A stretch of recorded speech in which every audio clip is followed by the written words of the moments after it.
Hello, this is Jennifer, and today I'd like to talk to y'all about growing beans. Yeah, I think it'll be a little bit of a broader legume video, but I'm not talking about any peas. Just like an FYI right off the bat, I'm mostly talking about beans and those kinds of legumes, I guess. I guess I could talk about peas. Yeah, let's talk about peas. Why not? This list might get kind of long, but it's okay. I only talked about melons for like 25 minutes, so it'll be fine. The first one I want to talk about is first only because I have a frozen bag as a prop, and I want to put these back in the freezer. So the very first bean is yard-long beans, and I actually got some seeds. I think I got 3 seeds from some friends who, I don't know, had just purchased them, and we did a little bit of a seed swap, and I got 3 of the yard-long beans. And I planted them right away because I got them, I don't know, mid to late summer. And so I just planted them up, put them in the garden, and then one plant kind of struggled quite a bit, and it put off this bean pod, which is very small for the length that you would expect for a yard-long bean, which get quite long. And then it died. So hopefully these beans are viable. The bummer about it is that it kind of produced a dud of a plant. So I don't know how great these are gonna be. But the plant that produced all of these doesn't have any flowers and doesn't have any beans on it right now. And we just now got a cold front, and it will be 28 degrees, I think, on Sunday night. So we're getting to the end of the garden, at least for the beans. So anyway, hopefully these dried beans work. And then, yes, so these, I'm gonna go put them back in the freezer, but you can see how long they can, well, I guess I picked them kind of while they were relatively short, and that was mostly because I didn't want them to get too tough, I guess. I'm not really sure what I'm looking for with these beans, but I've heard that they're not really like a dry bean kind of bean. They're a green bean. And so I just would pick off one when it was ripe, put it in this bag, and then next 3 days pick off the next one and then put it in the bag. So sometime soon we're gonna eat all of these. It's not a ton of beans, but it's better than nothing. Can definitely add to some sort of stir fry or something. So let me go put these back in the freezer. The next beans that I'm going to talk about are dry beans, and I'm sure that you could eat them as green beans if desired, at least for some of these. I am more of a dry bean kind of gal, and I really wanted to see if, because I'm vegetarian, if I would be able to feasibly supplement my nutrition by growing my own beans. And I'll tell you, for the first gardening, oh, I should say, preface this is my very first year doing gardening on like a scale of trying out a lot of things. In the past year I had done like radishes, and I got some radishes, and like I was pretty much unsuccessful with sunflowers until I think I had one sunflower that once it opened up, it was killed by frost. So, not a lot to talk about with previous gardens. As a child, I did do some gardening with my parents. Like, I was so proud of these things. So I always loved gardening. Like, I grew a peanut from a package of peanuts, and I was really excited about it. And then I never got to do anything with it because it was pulled out of the garden because I'm a child and I just do things that are maybe not what are wanted. But now I can do whatever the fuck I want, so I'm doing that. And one of those things is getting 15 bean soup mix from the grocery store and using those to grow my own beans. So you can see how much is missing from this bag, and that's how many beans I used to plant, pretty much, which is not a lot because, I mean, I'm sure there was some room, like maybe that much room at the top of the bag. Then looking at my bean yield, I'm like, I don't know. So anyway, I try not to rustle this bag so much, but I'll tell you what types of beans are in here. Okay, so this bean mix has northern, pinto, large lima, yellow eye bean, garbanzo, baby lima, green split pea, kidney, cranberry bean, small white, pink bean, small red, yellow split pea, which you can't plant because it's a split pea, so that doesn't count, lentil, navy, white kidney, black bean. And then it has the little soup mix pack, which I cannot eat because it's mostly soy protein, of which I'm highly allergic to. So this was bought purely for seed. So let's go through my yields. So put this little yard-long bean aside because that's not for dried beans, that's for seeds. Here are my beans, which I did preface this with, it's not a lot. I have all these lentils are at the bottom, and the lentils, I think I had maybe 4 lentil plants. And I actually do have a bunch of dry lentils in the bottom drawer of a tool, like tool drawer, tool chest thing, because I didn't want to deal with them yet. I think I did the same thing with arugula seeds, so you know. I should get to those soon though, before they get gross. We actually had rain. You know how in literally the most recent video where I was talking about melons, that was like, I don't know, 3 days ago or something. I was talking about how there's no frost in the forecast and I have no idea when it's gonna rain. It rained today and there's frost coming in like 2 days, so that's what's going on. Okay, so you can see there's a variety of beans in here, and I'll go through kind of what I thought were the most successful, I guess. So lentils were very interesting. The lentils were great because they're a very early crop. They can be planted very early in the spring here, and then they're ready early in summer or late spring, which is nice. And I actually have some volunteer lentil plants that have popped up in my bed where they just planted themselves, and we'll see how those do. I know that it's a cool weather crop, but it's not necessarily like a frost or freeze tolerant plant. So we'll see how those do during the winter here. Next, I had quite a lot of red and pinkish beans, and I'm thinking these are the kidney beans. I don't really know my beans super well, so there's a whole bunch of these things, and they're like smaller red beans and then bigger red beans and then bigger paler red beans, and all of those seem to do pretty well.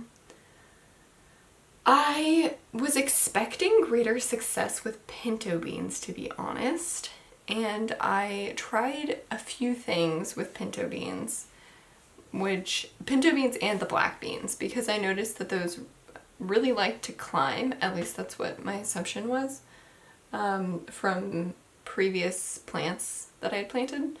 And so anyway, I put them in like mid-summer peak heat with some sunflower seeds. And I know that sunflowers can be allelopathic, so I just kind of thought maybe it would work. It didn't really work. The best success that I've had with beans and sunflowers together was a little patch that I had done, again in midsummer, maybe even a little bit past midsummer. I planted a bunch of beans and a bunch of sunflowers. And the sunflowers didn't thrive, and the beans did pretty well, and they were able to climb up the sunflowers. But the beans started to produce a little bit too late, and they're going to be killed by the frost. But I was able to pick maybe like 7 pods today, and I'll have them dry inside. And then we'll see.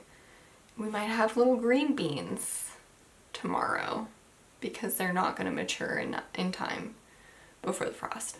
So, more recently, I've been finding that the white beans, and I have to look this up because they might be navy beans, but it's a very boring white bean on the inside, and they're very like tightly compact in the bean pod.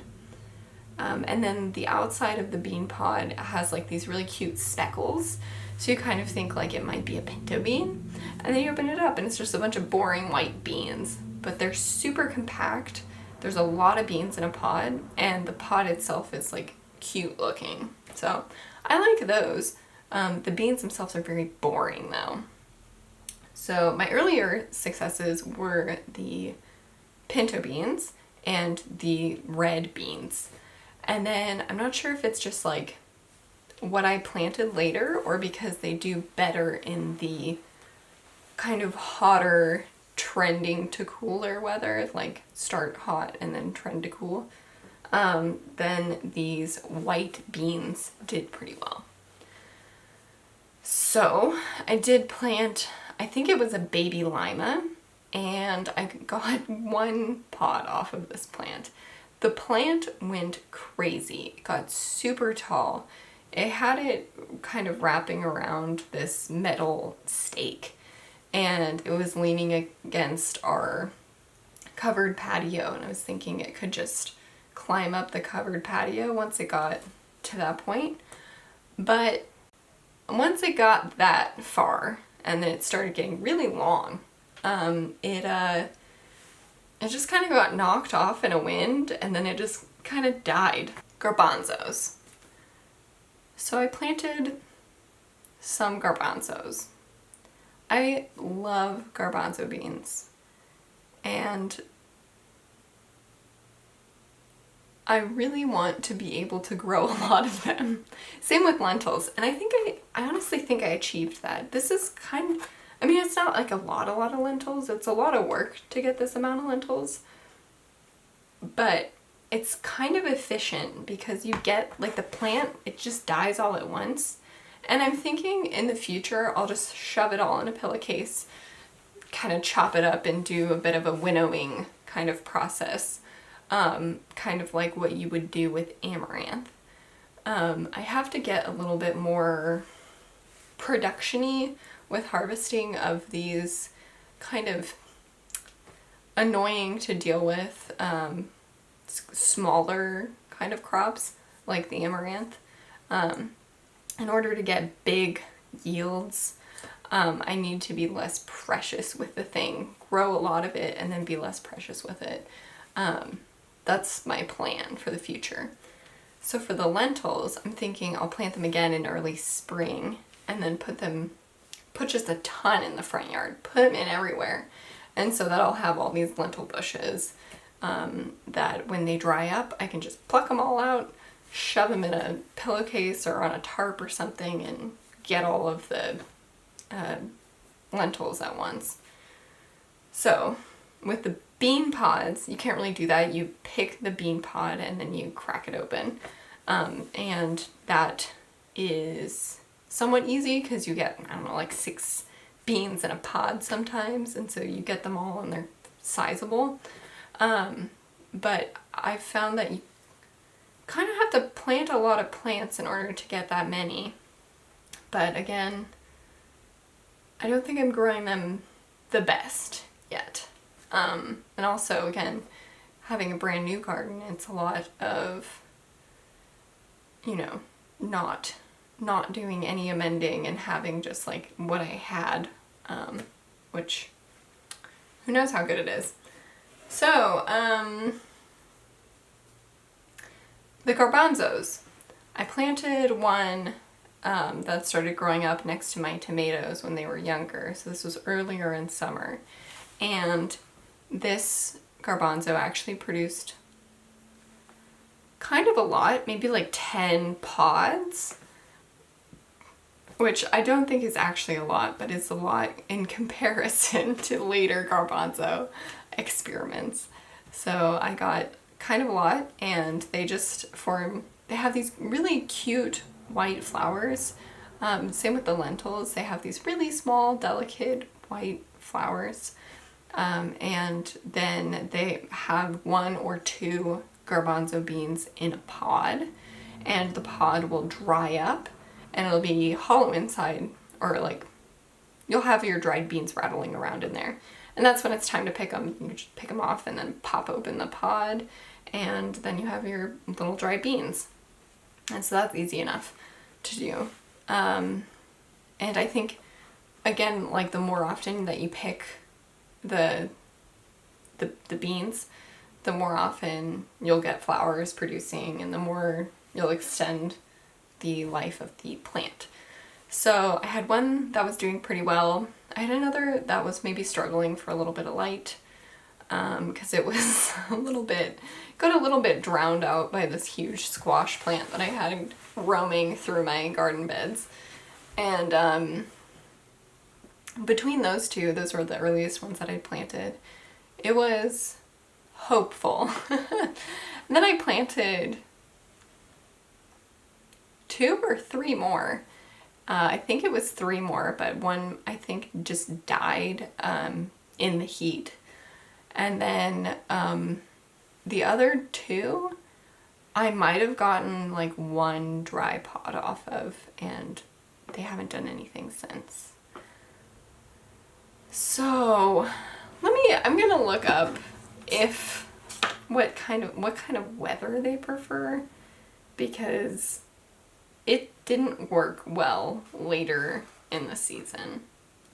So it says that they require a long season to grow, so I think it's much better to start them very early in the spring, which I most definitely did not do. And I think, based on these images that I'm seeing, I do not think that they were getting enough water, or they were in too hot of weather, which may have been the case, because these guys look real lush, and mine did not. They looked scraggly and sad. My lentils looked super lush, but they were growing in the springtime when it actually rains. So I don't really know if I have that much else to say about beans, except that there are 2 pinto beans that I'm really excited to grow next year, because they have, they're really kind of cool beans, where one side is very speckly and the other side is almost like a solid color. Let me go get those beans, because I'm really excited to grow them and maybe hopefully get more of them and then grow more of them. This is kind of stupid, but I'm excited about it. Okay, so here I am with my prized pinto beans. I will show you. Oh. Okay, I'll show you one at a time. Maybe I can get closer up. So you can see this side of the bean is pale and it has like dark speckles. And this side of the bean is dark and it has pale speckles, right? I also have another one like that. That actually looks quite similar. That looks like, oh, Jesus. I'm so sorry. Okay, so we'll start with the pale, with the dark speckles, and then dark with the pale speckles. So, because I have two beans that have that same kind of feature, I'm hoping if I plant them, I can get more beans that look like that, and then I can keep planting those, and then maybe I can have a bean that is like this kind of fun two-faced pinto. Just because I think it's kind of a cool bean. So anyway, that is it.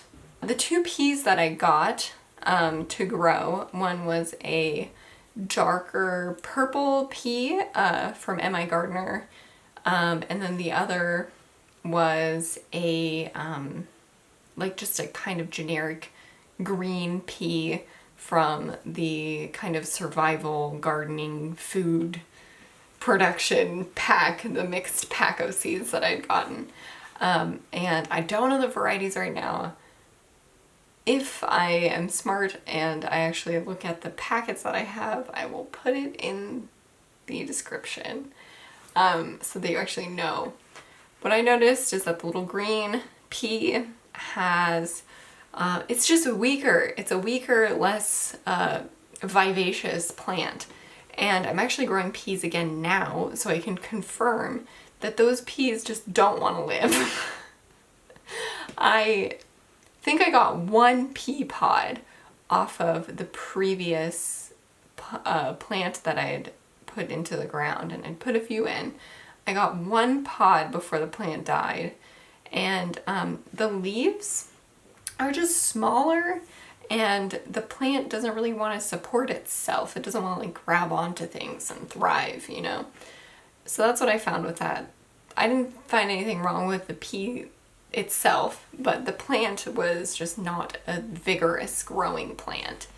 And then with the purple kind of pea pod peas, they were just very vigorous. They had huge leaves. The plants would sprout right up and they were sturdier. They weren't flopping over. And then they would grab onto something and then keep growing up. So yeah, I didn't actually get the chance to save any peas from the plants that I had. It started to get too hot, and then my tomatoes started popping up in the same garden space and kind of overtook those peas. But they were very delicious, very highly pigmented, and really good in salads. So I'm really excited to have more. Looks like some sort of critter, like a, I don't know, maybe a caterpillar or something, just like chopped the whole top off of my pea plant that's doing really well in the backyard. So it still looks like it's doing pretty well. And then again, the little green peas, they've just kind of flopped over and given up on life. In the front yard, I have, I think, 2 pea plants that are starting to show signs that they might be successful. And then I had one that got eaten up by pill bugs, and another one that got chopped off right at the pea. So I think that's it for peas. I don't have a ton to say. They weren't super productive, but I am happy that they grow in colder temperatures and just cooler weather, so that I can have something that is growing that is kind of like a bean. Because I don't know if you could tell, but I have like just a curiosity and like a love for growing the beans. That's not the same for all of the crops. Like I much prefer growing the beans than I do the peas for some reason. And I just think beans are so cute. And I enjoy eating them a lot, and I'm not really, like, peas are kind of like a luxury food, but beans are a staple, so that's my hot take on legumes. So anyway, I'm excited to try all of them again, and I think this next go around, again, I think this is kind of going to be the thing for everything. So I'm going to plant a lot more of it. I think with the beans, I think they might like having a bunch of buddies. And then if one just kind of craps out, it doesn't really matter because there's a bunch of buddies next to it that can take over. So that's my plan. I'm also happy to be improving the soil where I plant these beans. I had a pretty rough patch of ground that I used. Basically, I dug up to open my back gate to be able to get it to swing open. I had to dig out some ground that was in front of it, and I just piled that up on either side. And so I planted a bunch of beans and sunflower seeds into that, and that's just like the natural clay dirt that we have, which doesn't look the best, but I'm not sure how much it really wants to grow things, especially if I put some mulch down and start throwing beans in there, it might really start popping off. I don't know. So that is my legume overview for my first year. Beans are fun. So are lentils. Yeah, I hope to have more success with garbanzos. I think hopefully if I plant them really early, if I plant them pretty much with my lentils, I'm hoping I'll get a lot of garbanzos, and then I'll be able to have lentils and garbanzos and I can live my best vegetarian life. Okay, that's it. Thank you for watching. I hope you enjoyed this.